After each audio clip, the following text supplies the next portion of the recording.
करून आपल्या सर्वांचंच त्यांच्याकडनं काढून घेऊया. मोलाचं मार्गदर्शन त्यांनी केलेलं आहे. ज्येष्ठ नागरिक विरंगुळा केंद्रातर्फे सरांचे खूप खूप धन्यवाद. यानंतर आपलं आरोग्य आहार तज्ज्ञ जे महत्त्वाचे विषय आहेत ते आपण आधी घेऊयात, कारण वेळ बराचसा झालेला आहे.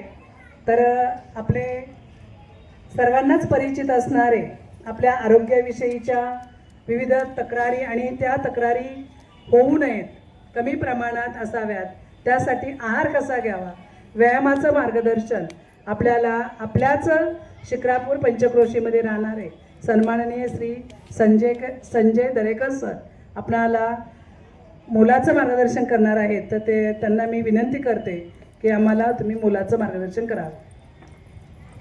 धन्यवाद मॅडम. धन्यवाद राठोड सर. माझा परिचय देतो. पहिल्यांदा माझं नाव आहे संजय दरेकर. मी एक आहार तज्ज्ञ आहे. तत्पूर्वी मला वाटतं आमच्या गुरुवर आहे तिकडे शिर्के सर. तुम्ही जरा इथे आले तर बरं होईल. व्यासपीठ नाही ते आम्हाला बरं वाटत नाही ना, आम्ही गुरु आहेत आमचे.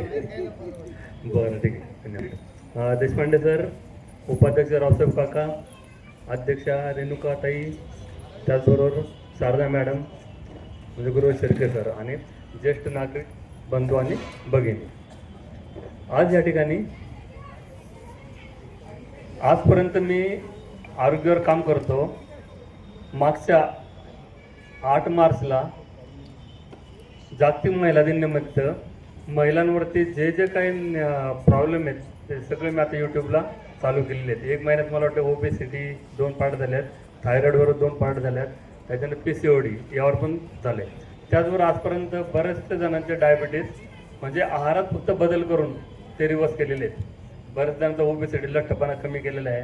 PCOD थायरॉइडचा बरेच मी केसेस क्लिअर केले फक्त आहारात बदल करून आणि लाईफस्टाईल चेंज करून.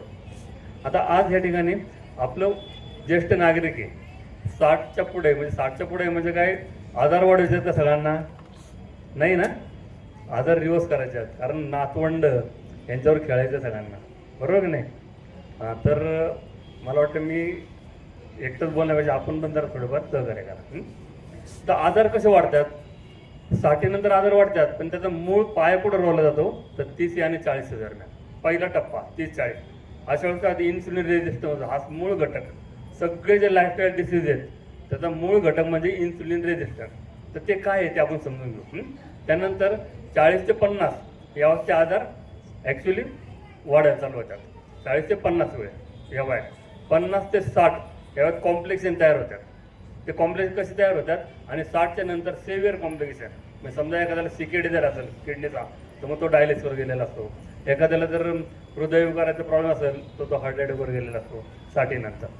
तर पहिले 30 ते 40 या वयामध्ये काय होतं ॲक्च्युली ते समजून घ्या. आज आपण पाहिलं तर मेटाबॉलिक डिसीज म्हणजे मेटाबॉलिक म्हणजे चयापचीचे आजार आहेत सगळे. 92% लोकांमध्ये हे प्रॉब्लेम आहेत. 92% म्हणजे किती? 100 पैकी 92 जण. म्हणजे 8% जे आहेत ते यंग मुलं असणार किंवा लहान मुलं असणार, बरोबर की नाही? 92% आजार वाढत चालत ह्याच्या वयाच्यावर. म्हणजे त्याच्यामध्ये काय होतं ॲक्च्युली इन्सुलिन रेजिस्टन्स. म्हणजे काय होतं हे पहा, आपण जे अन्न खातो ते तोंडावर चावल्यानंतर त्या ठिकाणी जवळ मॅक्झिमम डायजेशन येत होतं. चावल्यानंतर सलाइवा मिक्स होत असते. सलाइवा मिक्स झाल्यानंतर ते अन्न येतं आपल्या पोटामध्ये. पोटामध्ये आल्यानंतर काय होतं त्या ठिकाणी HCl हायड्रोक्लोरिक ॲसिड असतं आणि ते सिगरेटचं अन्नाचं बारीक कणात रूपांतर होतं. मग ते लिक्विड कुठे येतं? आपल्या लहान आतड्यामध्ये. लहान आतड्यात आल्यानंतर त्या ठिकाणी काही ज्युसेस येत असतात पँक्रियाजमधनं, लायपेज, अमायलेज, हे ज्यूस पचनाचे ज्यूस आहेत. त्यानंतर त्याचबरोबर बाईल ज्यूस सिक्रेट झालं असतं लिव्हरमधनं जे पचनीय आहे. आणि त्यानंतर काय होतं ॲक्च्युली आपल्या रक्तवाहिनीमध्ये कार्बोहायड्रेट मार्फत शुगर तयार झालेली असते. ते रक्तवाहिनीत येते आणि पँक्रियाजमधनं इन्सुलिन आलं असतं. इन्सुलिन आणि शुगर याचं कॉम्बिनेशन कुठे येतं? आपल्या पेशींमध्ये. आपल्या शरीरामध्ये 70 ट्रिलियन पेशी असतात. म्हणजे 70 व 12 झिरो. आणि त्या एका पेशीवर 5 ते 10 हजार होल असतात. त्या होलमधनं इन्सुलिन आतमध्ये जातं आणि तरच शुगर आतमध्ये जाते आणि मग आपल्याला एनर्जी मिळते. पण ॲक्च्युली होतं काय? इन्सुलिन रेजिस्टन्स म्हणजे काही कारणास्तव त्या पेशींमधले होल बंद झालेले असतात आणि मग पेशींमधले होल बंद झाल्यामुळं इन्सुलिन कुठं राहतं? इन्सुलिन आतमध्ये जात नाही आणि इन्सुलिन न गेल्यामुळं शुगर सुद्धा रक्तवाहिनीत राहते. म्हणजे शुगर आणि इन्सुलिन दोन्ही रक्तवाहिनीत आपले वाढतं. मग अशा वेळेस काय होतं, तर शुगर कोण घेतं, आपलं यकृत म्हणजे आपलं लिव्हर ते घेतं आणि त्याच्यापासून काय तयार करतं, तर फॅट कोलेस्ट्रॉल तयार करतं. सगळ्यात जास्त तयार करतं ट्रायग्लिसराईड, घातक आहे. त्यानंतर कोलेस्ट्रॉल तयार करतं, VLDL हे कोलेस्ट्रॉल तयार करतं. म्हणजे आपण काय समजतो, आपण ऑइल खातो पण ऑइल ॲक्च्युअली 20%च घेतो, पण 80% कोलेस्ट्रॉल कोण तयार करत असतं, आपलं यकृत. आणि अशा पद्धतीने आपल्या शरीरामध्ये जास्त प्रमाणात काय तयार होत असतं, कोलेस्ट्रॉल आणि ट्रायग्लिसराईड. तर हे झाले इन्सुलिन रेजिस्टन्स. पण इन्सुलिन रेजिस्टन्स झाला हे झालं 30 ते 40 वर्ष वयापर्यंत. मग ॲक्च्युअली 40 ते 50 मध्ये काय होतं, तर हे जे वाढलेलं कोलेस्ट्रॉल हे वाढत चालतं. मग रक्तवाहिनी वाढत चालल्यानंतर काय होणार, सर्वप्रथम ओबेसिटी. कारण कोलेस्ट्रॉल कुठं जमा होणार, आपल्या ऑर्गनवरचं विसरल फॅट मार्फत. ऑर्गनवर जमा झालं ते विसरल फॅट अतिशय धोकादायक असतं. त्यानंतर काही सबक्युटेनस फॅट म्हणजे आपल्या स्किनच्या आपल्या त्वचेखाली, त्याला म्हणतात सबक्युटेनस. ते वाढलं की माणूस व्यक्ती जाड होत चालते. पण ते एवढं घातक नाही. पण सगळ्यात घातक कोणतं असतं, तर विसरल फॅट जे आपल्या अवयवांवर वाढलेलं असतं. त्यानंतर ओबेसिटी झालं म्हणजे ते जे रूट कॉज आहे, महत्वाचं मूळ इन्सुलिन रेजिस्टन्स, त्याची फळं. पहिलं फळ काय सांगितलं मी, ओबेसिटी. दुसरं फळ ब्लड प्रेशर वाढतो. कसा वाढतो, तर आपल्या रक्तामध्ये काय वाढलेलं असतं, कोलेस्ट्रॉल. त्यामुळे पाईपमध्ये कसं एकदा अडथळा आलं, पाईप प्रेशर पुढे वाढतं, त्या पद्धतीनं ब्लड प्रेशर वाढत चालतं. त्यानंतर हृदयविकार. मला त्या हृदयाच्या रक्तवाहिनीमध्ये ज्यावेळेस कोलेस्ट्रॉल वाढतं, त्याचबरोबर अजून काही घटक वाढतात. त्याला म्हणतात IGF-2 म्हणजे इन्सुलिन लाईक ग्रोथ फॅक्टर. तो वाढत जातो. तो वाढला की शरीरात सगळं वाढत चालतं. कॅन्सर सुद्धा कशाने वाढतो, तो IGF-2 ने वाढतो. म्हणजे कशाने, इन्सुलिन रेजिस्टन्स वाढतो.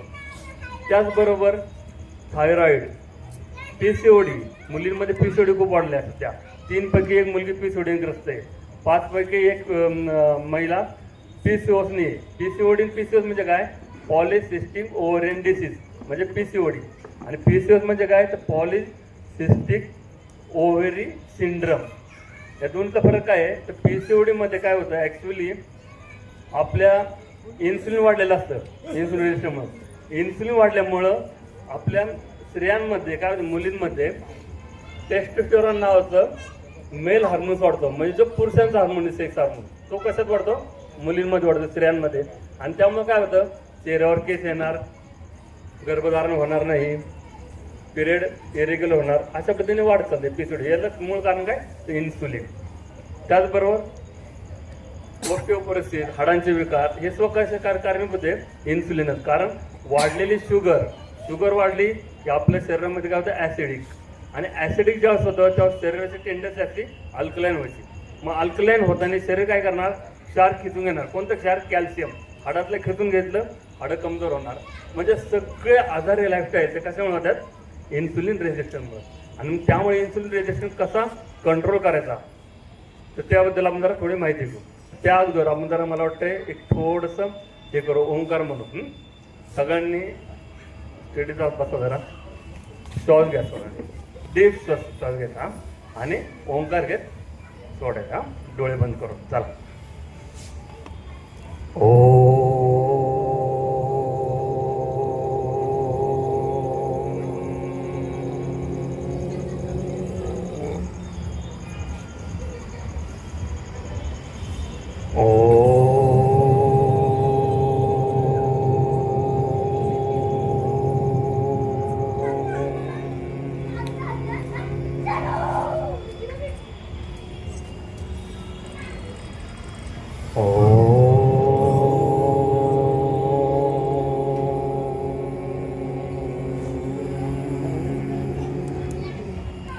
Okay, thank you. बरं, इन्सुलिन रेजिस्टन्स म्हणजे काय समजलं सगळ्यांना?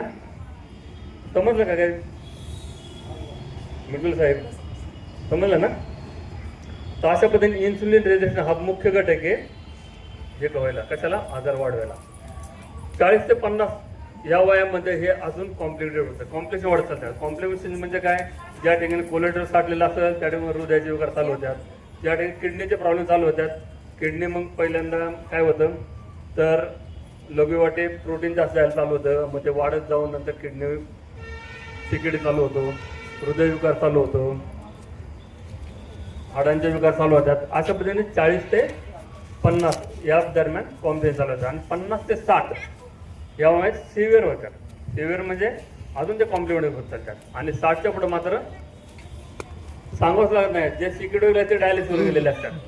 ज्यांना हृदयाचे प्रॉब्लेम झाले असते, त्यांना हार्टचे बायपास झालेले असते, पुढे एन्जिओप्लास्टी झालेली असते. बऱ्याचशा जणांना गुडघ्याची सर्जरी झालेली असते. आता गुडघ्याची सर्जरी हे प्रॉब्लेम सगळ्यात महत्त्वाचा म्हणजे जे आपले ज्येष्ठ नागरिक आहे यांच्यामध्ये सगळ्यात मोठा प्रॉब्लेम येतो म्हणजे गुडघे विकार.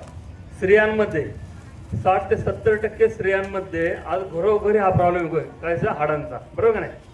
त्यामध्ये ओस्टिओपोरोसिस आणि ओस्टिओआर्थ्रायटिस म्हणजे गुडघे दुखी, पुढं मनकेत गॅप, हे ओस्टिओआर्थ्रायटिस हे प्रॉब्लेम प्रत्येकाच्या घरोघरी. हे कशामुळे होतात? सगळ्यात महत्त्वाचं आता आपण पाहू पहिलं गुडघे दुखी. मी मागे बरेच लेक्चर घेतले होते. नुसतं लेक्चर ऐकून सुद्धा 3-4 जणांचे गुडघे बरे झाले. मला वाटतं आम्ही एकदम माउंट आबूला गेलो. काकांचा सुद्धा गुडघा खूप दुखत होता. काकांना मी तेव्हा सजेस्ट केलं, तेव्हापासून काकांचा गुडघा मला वाटतं क्लिअर झालाय. बरोबर ना? हां. तर म्हणजे आपण घरच्या घर हे सगळं क्लिअर करू शकतो. नाही कुठे नी रेस्पिरेटची गरज नाही, काही नाही. पहिलं स्टेज, दुसरं स्टेज, तिसऱ्या स्टेजपर्यंत क्लिअर. वार तुमचं कार्टलेज वार एकदम झुरो झाला असेल म्हणजे कार्टलेज तुमचा खुर्च्या तो फार घासला असेल तरच अवघड होतं, तरच नी रिप्लेसमेंटची गरज पडते. नाही तर काही गरज नाही. तुम्ही फक्त घरच्या घरी काय लागतं ते समजून घ्या. काय होतं ॲक्च्युली आपल्या शरीरामध्ये कार्टलेज कोण तयार करत असतं? काही ॲमिनो ॲसिड आहे. ते ॲमिनो ॲसिड म्हणजे प्रोटीन ते शरीर स्वतः तयार करत असतं. पण ते कधीपर्यंत? 30 ते 40 पर्यंत. 40 नंतर ते इसेन्शियल ॲमिनो ॲसिड नसतात, ते नॉन इसेन्शियल ॲमिनो ॲसिड म्हणजे शरीर तयार करत असतं. पण एकीकडे आपलं घासरा चाललेला असतो, समजा एक्झर्शन होत असतं. स्त्रियांमध्ये धोबीघाट, चपात्या लाटणे, बरेच एक्झर्शन असतं.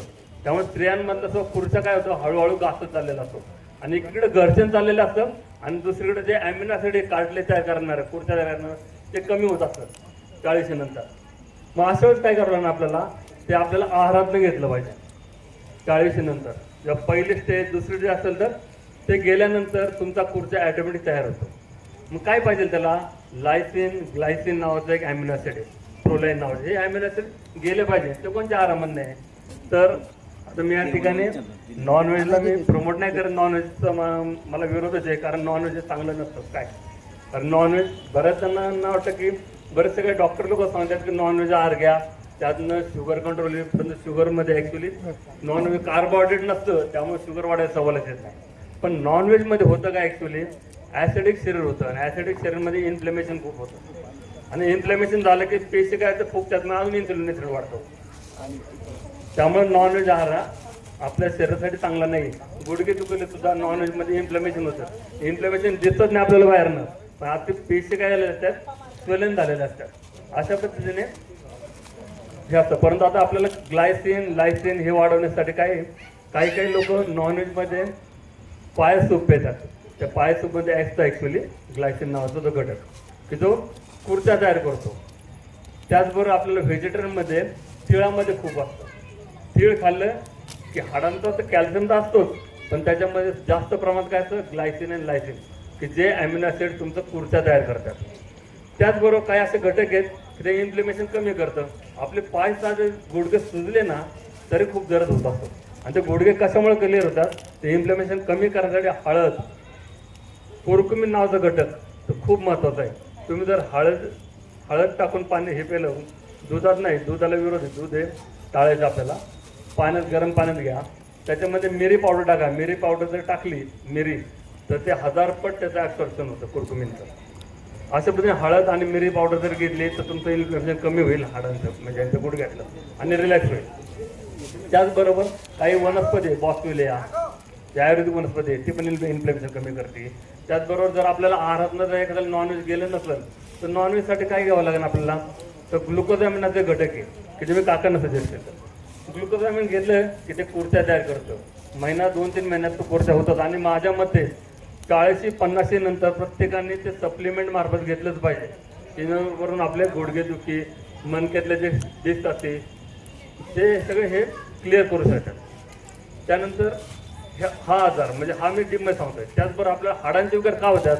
तर मी आता सांगितलं की जर इन्सुलिन रेजिस्टन्स झालं की शुगर वाढते आणि शुगर वाढली की शरीर काय करतं ॲसिडिक होतं. ॲसिडिक शरीरमध्ये काय होतं मग शरीर अल्कलाईन व्हायला बघतं आणि अल्कलाईन होण्यासाठी हाडातलं कॅल्शियम जास्त घेतं. त्याचबरोबर आपल्याला रोजची गरज किती कॅल्शियमची 1000 ते 1200 मिलीग्रॅम तेवढं जात नाही आपल्या शरीरामध्ये. आणि कॅल्शियम जरी गेलं तरी अजून एक घटक आहे जो कॅल्शियम हाडापर्यंत नेणारा तो कोणता घटक आहे व्हिटॅमिन K2 आणि एक कॅल्शिटोनिन नावाचं हार्मोन्स आहे. ते पूर्ण सिक्रेट झालं असतं पॅराथायरॉइड आपल्या ग्रंथींना. कोणत्या ग्रंथींना थायरॉइड ग्रंथींना. हे दोन घटक काय करतात कॅल्शियम हाडांमध्ये न्यायचं काम करतात. तर त्यासाठी व्हिटॅमिन K2 गेलं पाहिजे.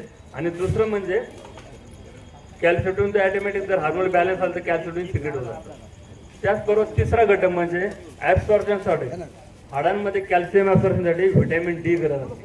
मग D3 पाहिजे आपल्याला. D3 कशानं जातं तर उन्हातनं, बरोबर नाही. आणि उन्हातनं नाही गेलं तर काही ह्याच्यामध्ये फ्रीजमध्ये असतं किंवा तुम्ही जर गावरान गाईचं तूप घेतलं तर 15 MCG मिळतं आपल्याला एका चमच्यातनं, ते गेलं पाहिजे. अशा पद्धतीने आपण आपले हाडांचे विकार क्लिअर करू शकतो. पण हाडांमध्ये सगळ्यात जास्त कॅल्शियम कशामध्ये असतं तर तिळात असतं. सगळ्यात जास्त कॅल्शियम कशात असतं तर नाचणीमध्ये असतं, टोफूमध्ये असतं 680 मिलीग्रॅम 100 मागे. त्याचबरोबर कोथिंबीरमध्ये असतं. अशा पद्धतीने व्हेजिटेरियन आयटममध्ये जास्त कॅल्शियम असतं आणि दुधामध्ये नाही. ज्या देशांमध्ये दूध जास्त पिलं जातं त्या देशांमध्ये हाडांचे विकार खूप आहेत.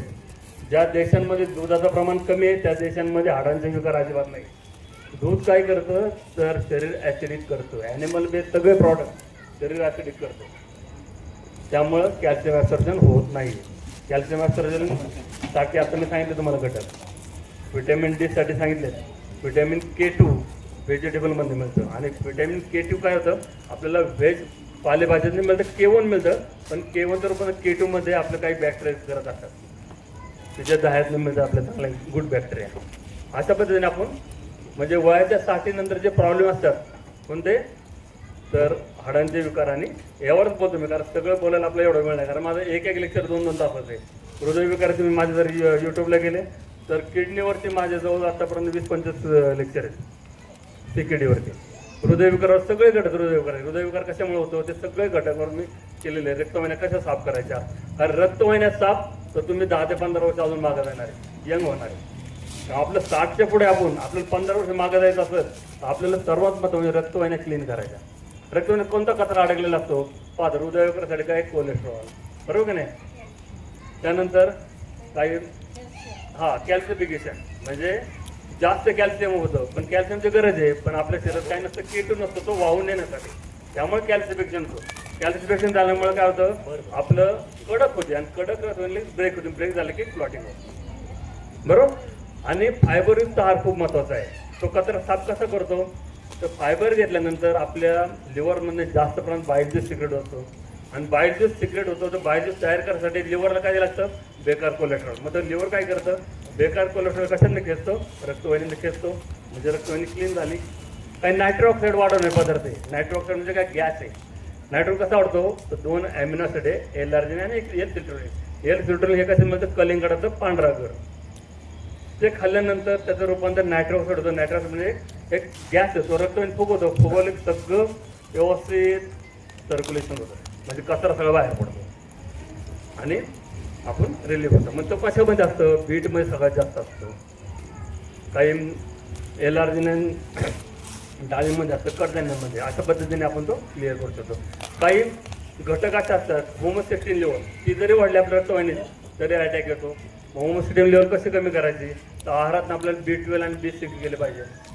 व्हिटॅमिन B6 आणि B12 ते काय करतात होमोसिस्टिन लेवलचं पुन्हा रिसायकलिंग करून चांगले ॲमिनो ॲसिड तयार करतात. त्याचबरोबर काही ऑक्सिजन रॅडिकल ॲब्सॉर्बिंग कॅपॅसिटी ज्याची जास्त असे आहार घ्यायला पाहिजे. म्हणजे काय आपल्याला रक्तवाहिनीमध्ये हार्ट अटॅक कशामुळे येतो 3 गोष्टी आहेत. एक होमोसिस्टिन लेवल, दुसरं फ्री रॅडिकल आणि तिसरं आहे कोलेस्ट्रॉल. हे 3 घटक. तर कोलेस्ट्रॉल आपल्याला आता मी सांगितलं आहे, दुसरं होमोसिस्टिन लेवल सांगितलं असता आणि तिसरं म्हणजे फ्री रॅडिकल. फ्री रॅडिकल जे जास्त रक्तवाहिनीत आहेत ते काय करतात आपल्या रक्तवाहिनीत गेल्यानंतर ऑक्सिडेशन करतात. कशाला आपल्या LDL कोलेस्ट्रॉलला. आपल्या रक्तामध्ये असं LDL कोलेस्ट्रॉल ऑक्सिडाईज होतं. ऑक्सिडाईज ज्वलन होतं. ज्वलन झालं की ते रक्तवाहिनीत चिकटतं. चिकटल्यानंतर त्याच्यावरती पुन्हा ऑक्सिडाइज कोलेस्ट्रॉल चिपकतो आणि प्लेग तयार होतात, ब्लॉकेजेस तयार होतात आणि नंतर ते रप्चरून अटॅक होतो. पण काही घटक असे की ते ऑक्सिडेशनच होऊन देत नाही. कोणते घटक? तर ऑक्सिजन रॅडिकल ॲब्सॉर्प्शन कॅपॅसिटी असले घटक. सगळ्यात जास्त महत्त्व म्हणजे लवंग, डार्क चॉकलेट, किडनी बीन म्हणजे आपलं काय म्हणतात डबल बी, राजमा, त्यासारखे आपल्याला आले पाहिजे आहारातनं. ते तुमचं ओव्हरॲक्ट कॅपॅसिटी वाढवतात, रक्तवाहिनीत कधीही तुम्हाला घेऊन देणार, हार्ट अटॅक घेऊन देणार नाही. अशा पद्धतीत बरंच, आता हे काही 5-10 मिनिटात आपलं सांगून नाही, हे जर 2 मिनिटात चेक करा माझे, तर हे सगळं क्लिअर होऊ शकतं. सगळे आजार रिवर्स होऊ शकतात. फक्त रिवर्स करायला आपण ते तयार पाहिजे. काही घटक पथ्य पाळले पाहिजे, जे पाहिजे ते आहाराने गेलं पाहिजे. सगळे आजार हे आहारात बदल करून क्लिअर होतात. कितीतरी जणांचे केलेले आहेत मी. त्याचबरोबर काय पाहिजे ना, 80% आहार आणि 20% व्यायाम. व्यायामामध्ये काय पाहिजे? तर योगा, प्राणायाम. योगा खूप महत्त्वाचे आहे, कारण स्पाईनचे आजार योगामुळे होतात आणि स्पाईन म्हणजे आपले मणके, त्याच्यात जे मज्जारोग आले तिथनं सगळ्या नर्व्ह गेलेले असतात. त्यामुळे पाहतो मी ज्या व्यक्ती जास्त जगल्या ना 120, 125, प्रत्येकजण म्हणतो मी काय करत असतो, योगा, प्राणायाम, मेडिटेशन. हे आपले मेंदू शांत करायला काय पाहिजे? मेडिटेशन पाहिजे. त्याचबरोबर मी जरी 80% सांगितलं आहार आणि 20% हे सांगितले, तरी 75% काम कुठं आहे? तुमच्या मेंदूचं आहे. सर्वात महत्त्वाचं म्हणजे आपलं काय आहे? माइंड. ज्यांनी जे गुलाम झालेत ह्याचे, ते काही केलं नाही, पण ज्यांनी माइंड गेम केला, ज्यांनी तुमच्या मनावर विजय प्राप्त केला आहे, त्यांनी सगळी क्रांती केलेली आहे. आजपासून आपण तयार आहात का मेनू 10-15 वर्ष मागे जायला? त्यासाठी फक्त मला काही पैसे मी घेत नाही कोणाकडून. फक्त एकच हे असतं की रोजचं फॉलो पाहिजेत. एका ग्रुपवर कुठं जरी मी सांगतो की चला इथं योगाला या, सकाळी योगा करा, त्यामध्ये मी सगळं त्यांना सांगत होतो. रोजच्या रोज फॉलो होतं तर जाऊन होतं. कारण हे पहा, डायबिटीसची गोळी मी आठवड्यात क्लिअर केलेली आहे. कितीतरी इन्सुलिन पण 15 ते 1 महिने इन्सुलिन बंद केलं. पण ते सगळं काय लगेच होतं का? त्याला हे करावं लागतं. तुमचं फॅटी लिव्हर झालेलं प्रत्येक इन्सुलिन झालं, फॅटी लिव्हर क्लिअर करावं लागतं. तुमचं गट हेल्थ क्लिअर करावं लागते. त्याचबरोबर डिटॉक्सिफिकेशन करावं लागतं. जे टॉक्सिन जमा झालेले असतात ते बाहेर काढावं लागतात. काही इंटरमिडिएट फास्टिंग करावं लागतं, काही फास्टिंग करावं लागतं. ते सगळं पॅकेज आहे त्याच्यामध्ये. त्यानंतर तुम्ही क्लिअर होणार आहे. आज पाहिलं आपण बरेचसे पहिल्या लोकांना सुद्धा गुडघ्याचे विकार खूप आहे. का? खूप एक्सरसाइज झाले, बैठक मारायला लागतं, जोर मारायला लागतं, जी झालेलं असते, पण त्या पद्धतीने तिकडं गेलेलं नसतं आहारात. म्हणजे लायसन द्यावे लागते. तर सर्वात महत्त्वाचं म्हणजे काय? माइंड. आज तुम्ही जर बघितलं तर ज्येष्ठ नागरिक, आता पहा, अण्णा हजारे सारख्या व्यक्तीने 70 वयाच्यानंतर दिल्लीला जाऊन एक क्रांती केली आणि चांगलं सरकार उद्ध्वस्त केलं. डॉक्टर अब्दुल कलाम वयाच्या 80व्या वर्षापर्यंत समाजसेवा करत. नेल्सन मंडेला 78 वर्षी त्यांनी राष्ट्रपती झाले अमेरिकेचे. सिंधुताई संपवाळ, कितीतरी आनंदाची माय झाली. कशामुळं? तर माइंड. म्हणजे बाहुबलीपेक्षा मनोबल सगळ्यात श्रेष्ठ आहे. मनोबल तुम्ही जर वाढवलं तर तुम्ही सगळ्यावर विजय प्राप्त करू शकता.